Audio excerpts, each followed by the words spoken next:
These days, the Doom series is the peak of this stepness popularity and love of the players. The developers finally realized what exactly the players want from these games, and were able to produce two great games that restored the series and gave it a new breath, while everyone thought that it was buried with its feet in the grave. The first two parts in their time were just as cool. Also no, they were something supernatural and they blew the heads of the players who had not seen anything like it before. More precisely, Wolfenstein did it, but the Doom improved it. But after successful game changer and a sequel that preferred everything it was in the original, there was a long lull, after which the world saw the third part of the series, which tried to do everything completely differently. Whether it succeeded or not, and what does Ryan Reynolds have to do with it, we will find out now.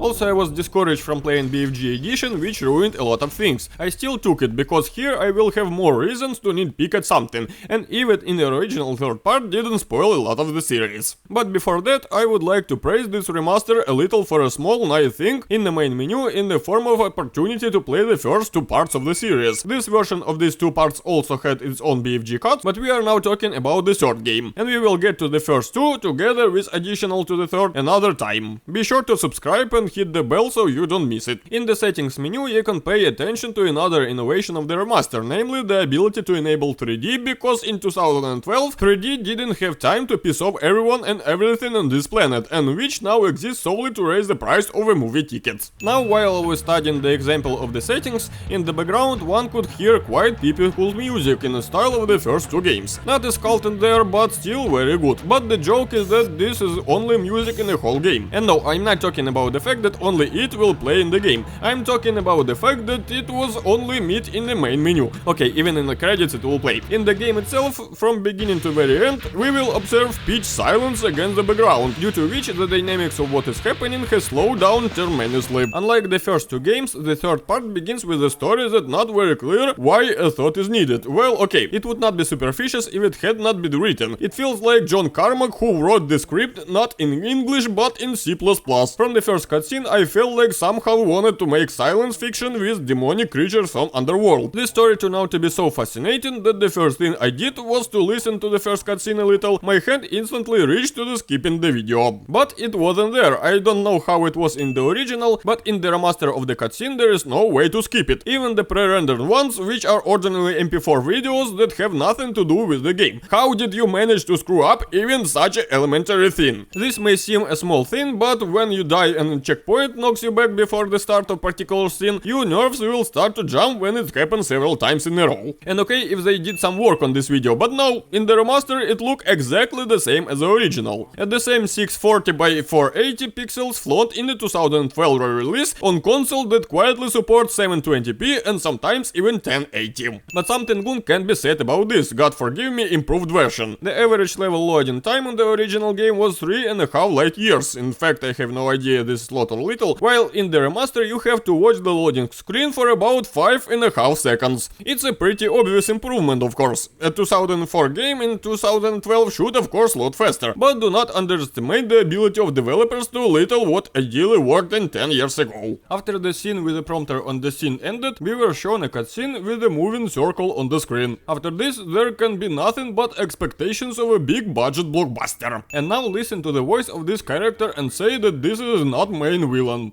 Excellent. Oh, not that. Excellent. That's how deep the plot is written in them, that the villain is revealed in the very first frame. And don't get me wrong, if it was a game in the style of action movies in the 90s, I would have no questions. But still, here we have a game that tries to pose a horror with a cool atmosphere, and story also plays a significant role here. But as we will see again and again, it is quite difficult to write a script in a C++. Yes, I joked for a second time about Carmack's inability to write letters without brackets, colons and slashes, because Romero was fucking fired, cunt. Yes, I put a scene for what a cocksucker Carmack is. And yes, I know this is nothing to do with the game. Go fuck yourself. This is how the smoothing of 2012 game level looks like according to the developers. The smooth bald head of 47 nervously smoked on the sidelines. By the way, now we have the main character in front of us, or not. Despite the fact that the characters here are not copied one-to-one, they look, including the main character, all the same, as if they all crowded out of the same angular vagina at the same time. Moreover, not only their faces but also the clothes that we're wearing are taken from the same second hand. We were finally given control of the character, here. And during the first walk around the complex, where in the background they say on a loudspeaker what a cool company it is, your colleagues greeting you and say some remarks, and even just looking at some detail of an interior, I inevitably start to embarrassing the flashbacks from the first Half-Life, with which they in no way stole anything. Thank you, at least half an hour of funicular did not have to do. From time to time a notification will pop up in the game that my achievements are disabled. The question is, why the fuck was one warning not enough? The board doesn't know the first thing about science. All they want is something to make them more money, some product. Don't worry, they'll get their product. That's how deep thoughts await in this story. Bosses are bad because they only think about making money. Who will pay for your science if there's no one to worry about making money? I have no complaints about his right eye, it is beautiful and sexy, but now it is normal that his left eye spins around its axis. For some reason it seems to me that the eyes do not know how to do this. Now I need to get to command post, which is not clear where it is, and the way to which I have to look for by trial and error, or rather poking into dead corners. And I wouldn't have any complaints about intricacy of locations if the developers had thought of introducing a map into the game, which even in the 93rd year in the first game they thought they were able to do it. What was the problem to add it here? Just because there was no map in Half-Life? So you are far from being as talented as the employees of Valve, who managed to make such a cool game design in which it's almost impossible to get lost. Right there, this will be such frequent problem that it would not hurt, in addition to first-person shooter genre, to attribute another genre. Well, the hell do I need to go? That's how much it will be here. In this regard, in order not to get lost often, sometimes we need to follow some drone, which naturally moves slower than me, which make me have to jerk around all the same time. One of the interesting innovations that I have not seen in the games before, and quite likely after that, is that control of this kind of panels on computers with your mouse. When you aim at the screen, it turns into a cursor, and you can click what you need. It's unusual and cool. But in the settings menu, I found a button responsible for the action, which is used where and why it exists in the game. If I do all the actions with the left mouse button, I couldn't understand. One of the main things that Remaster was criticized for is the hero no longer holds flashlight in the hands since it's glued to his shoulder. And I honestly don't understand this quibble. Firstly, it's much more logical to keep the flashlight on you, so that it was always turned on when you need it, and so that this time the hero has the opportunity to shoot. And secondly, this fucking game is so dark that even in the remaster it was made lighter. It still continued to be fucking dark. And so because of this, quite often you have to use flashlight, but then you lose the opportunity to shoot. And that it, as soon as you see the enemy, you quickly need to switch to some kind of weapon, for during which you will definitely receive some damage. When you choose a weapon, there will be no more lighting and you will be blindly shooting at opponents.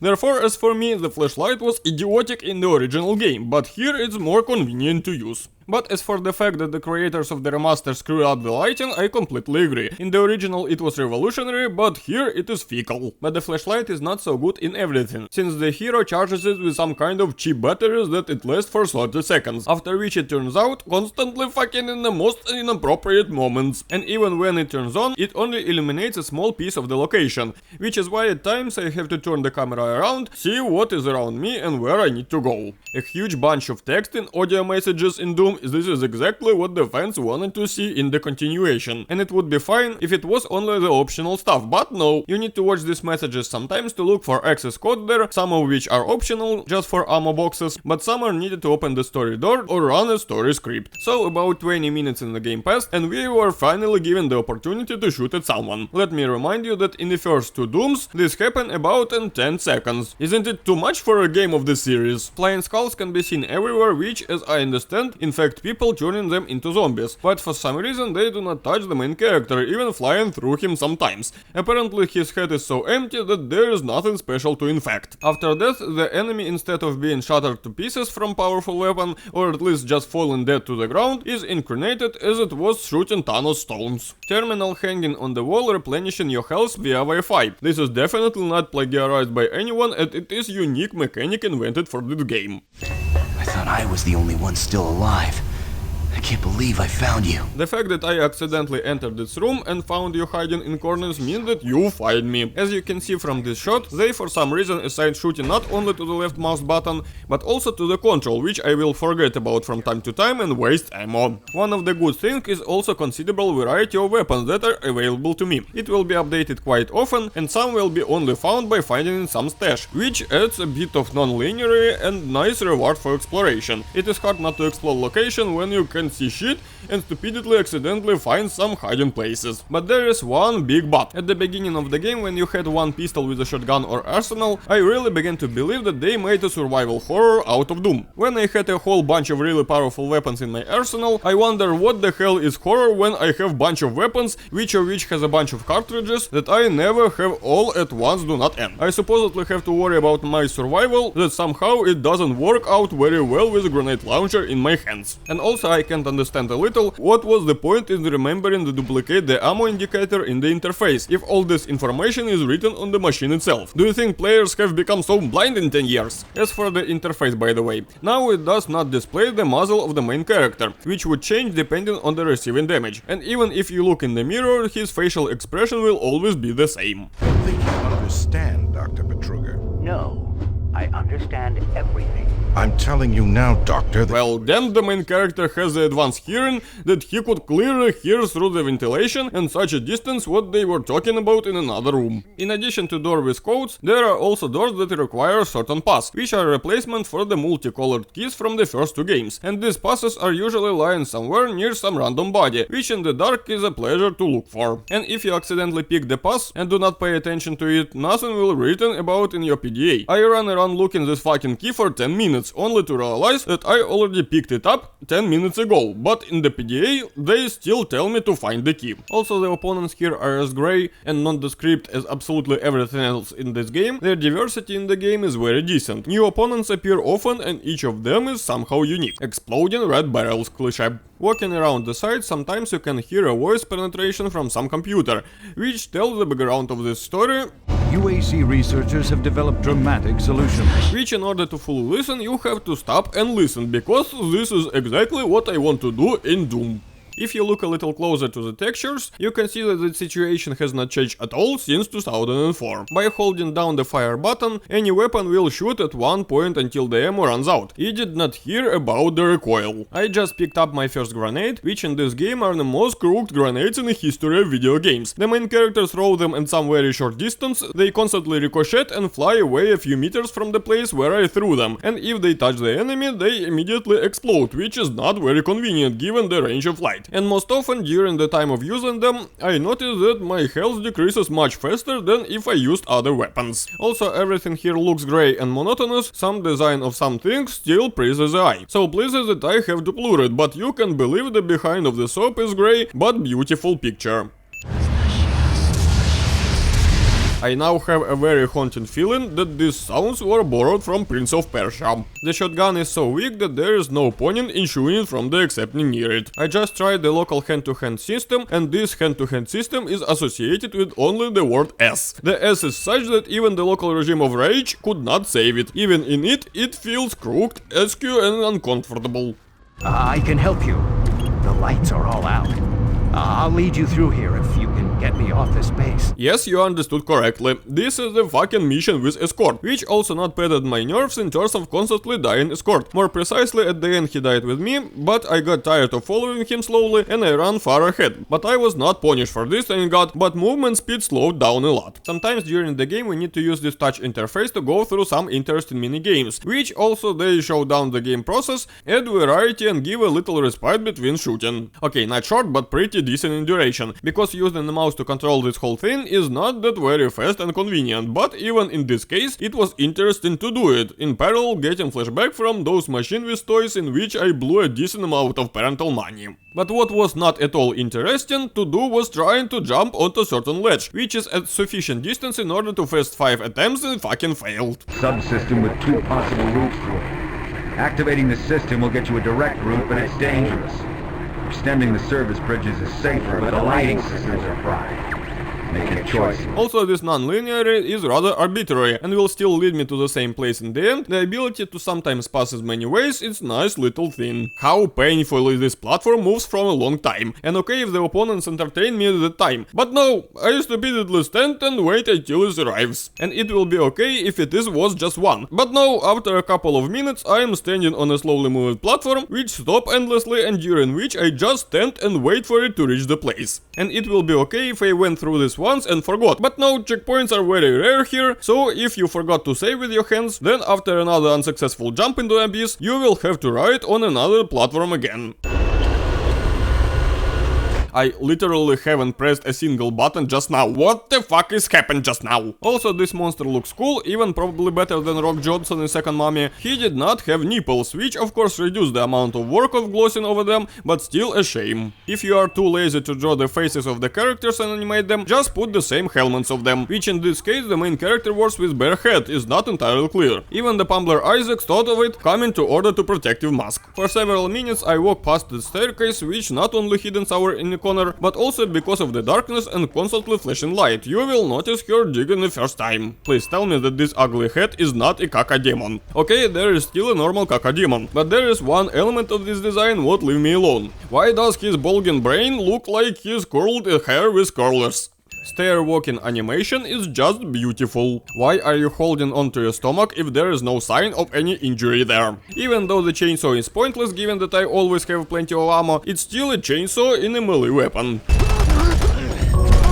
What part of the body did this headless monster make this sound? This minecart segment is a quintessential question of where the fuck do I need to go? And all because in addition to 3 points of which the trolley automatically takes me, I still need to see room on the second floor in the dark, which I can only get to if I move the trolley with my hands and after every stop to look around everywhere in search of some kind of passage, given the fact that I have no idea where there can be something in the middle of the road. When there are a lot of weapons in the game, the interface actually color codes which weapon have ammo and which to do not, so that it's easier to navigate through it. Immediately all these items are blue, regardless of the presence or absence of cartridges, so they must be selected in turn until you find out the hash. Why the hell does it shock me when I jump over this carrot? Even with the broken lightning, it's still very beautiful. In 2004, when I was 8-year-old, I would immediately run to change my shorts, pants, and maybe even worse, the chair would not hurt. Where are you running? I'm on the other side. The monsters in this game spawn in such random places that this one literally spawned under my feet. A man flew to Mars, realizing that there is possibility that there may be a need to go outside. Therefore, he supplies himself with an oxygen cylinder with a supply of oxygen for as much as 50 seconds. That would have been him a movie Gravity. And with their ships, I will bring this hell to Earth. Why? You are offended by your superiors because they only think about money, as a result of which you wanted to punish the whole Earth. What kind of motivation is it? You will die long before you have a chance to warn them. In order for me not to be able to warn anyone, I do not have to die at all, because suddenly the developers decided to follow the canon and again made the hero mute, because that was what was needed to save in the last game, but not literally anything else. Well, either this is another attempt to plagiate Half-Life. 1 or 2. By the way, about the video in this and many other TVs in the game. Since they took place inside the game, no enter or escape button will skip it. And since often scripts work after it ends, I have to watch it completely in a new way. But having unique skills in Sony Vegas, I think I can somehow diversify what is happening. Never escape me. Your soul will be mine. Suddenly it turned out that the villain is Shang Tsung. Your brother. Душа твого брата моя. And yes, you heard it right. The main villain wants to get the soul of a soulless 3D model. Torzu, Amiran Inokas. I have no idea what just happened, but it seems that magic has officially appeared in the Doom in the moment. Wingardium Leviosa. Stop it, Rod. Stop. Quas mir Yalopan. There is no death for you. Is this the same unkillable regenerator from the Resident Evil? No, the most common killable enemy. Why then was that presentation that tried to convince me that it was better to run from him? And here is the monorail from Half-Life. And I thought that I would never see you in this cheap clothes.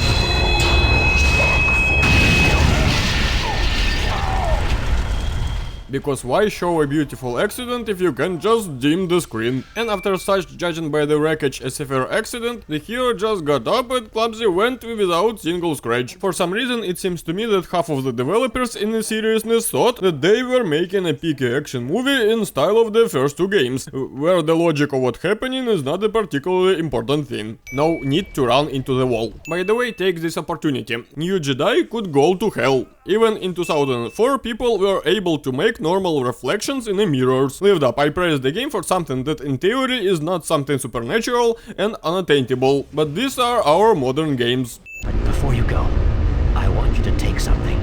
It's a journal I made about the experiments. Those things.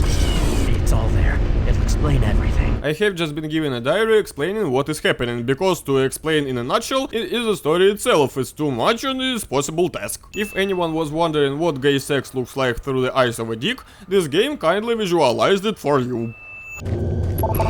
This sound made me understand that this door does not open and I need to go somewhere else. After 2 minutes of poking the wall, I again stumble upon this door, which in time decided to open. The desire to throw the keyboard at the game designer has almost reached its climax. At this point I was already so filled with hatred for fighting these fucking access codes that I did what I advise anyone who decides to play this game to do. I just googled all these codes and didn't fuck my head with running around the location looking for the PDA I needed. If I would have thought of this from the very beginning, I would have saved myself a lot of time and nerves, and maybe even I would like the game a little more. Look around you, Marine. Everyone is dead, and soon you will join them. Our villain, like a typical villain, placed columns throughout the complex so that he could pronounce his malicious speech, while now I make the way to his lair. And okay this, he also somehow managed to arrange these columns in hell. Your soul will burn in hell forever. Once again, having used the teleport through Anal Passage and have it reach hell, for some reason I lost all weapons, even though I still had to after the teleport. Why did this affect me so much if I picked up almost all the weapons among them immediately? But because I kept the ammo of the BFG gun for the boss and try not to use it in ordinary enemies, and that's what I'll get only after a battle with the boss. What kind of fucking injustice is this? And of course lava.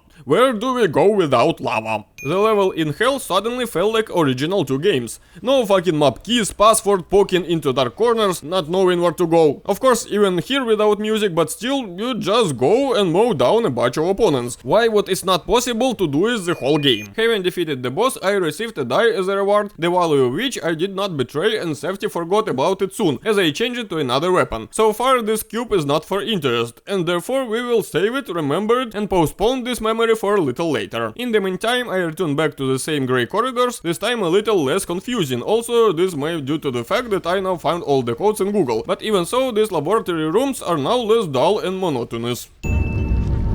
Where are you hiding?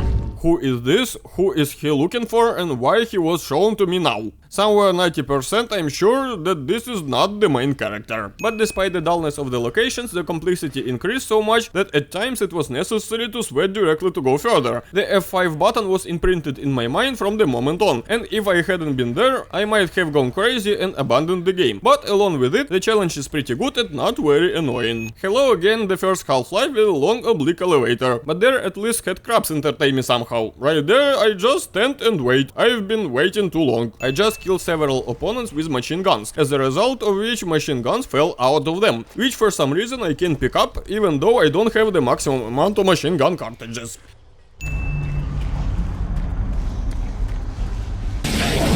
If an enemy attacks me while reloading and I need to quickly change weapons to another one, I won't be able to do this until the animation of reloading weapon ends. Well, great, now I'm stuck. Entering diagonal alley, I came across a button of the wall with a campaign logo, which, if pressed, will open a secret room, which will contain PDA with the messages from each developer of this game. Some of them just thank us for game, and some write some jokes. In general was quite interesting to read it all. And so I got to the final boss, which is big, cool and powerful, but even this battle takes place in a pitch silence. No one will even think to sound throughout the entire battle. And here we are back to that cube. The first few times I shot this boss and the weapons I had, he didn't even think about dying. And all because it turns out that it was necessary to throw at him just the same cube that I once picked up and about which no one else said a single word to me. I went to watch the walkthrough, I saw that they were knocking him down with this cube, and at first I thought that I had passed him and now I don't have it in my inventory. That's how I forgot about it. And okay, if this cube, like all other weapons, was assigned to one of the numbers of the keyboard, but no, you can get to it only if you scroll through the weapons with the mouse wheel, which I never did because my mouse wheel is half dead. And after looking around the control settings and clicking the existing buttons of the keyboard, I accidentally stumbled upon a button that, like a wheel, flips throughout the weapons,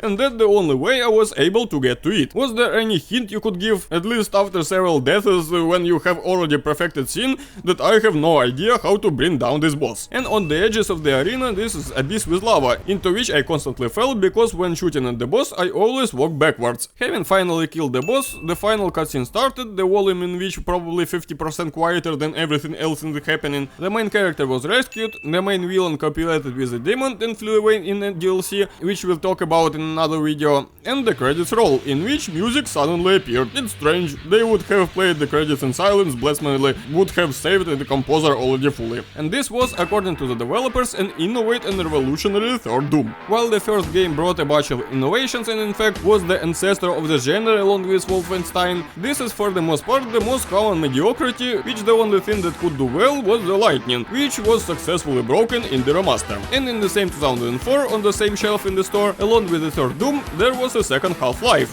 which you can play with a great pleasure even now, not understanding how this could have happened in 2004. Even the first two parts of Doom and the first Half-Life is much more interesting to play than this third game, which does not look like Doom, but some kind of pre-alpha version of Dead Space copulated with Painkiller. So it's better to leave this, in my opinion, unsuccessful experiment in anal of story and play a modern reboot and its sequel, which, under the wing of Todd Howard, have blossomed with completely new and brutal colors. Well, if you prefer rainbow colors, then like this video, repost it, comment and subscribe to the channel.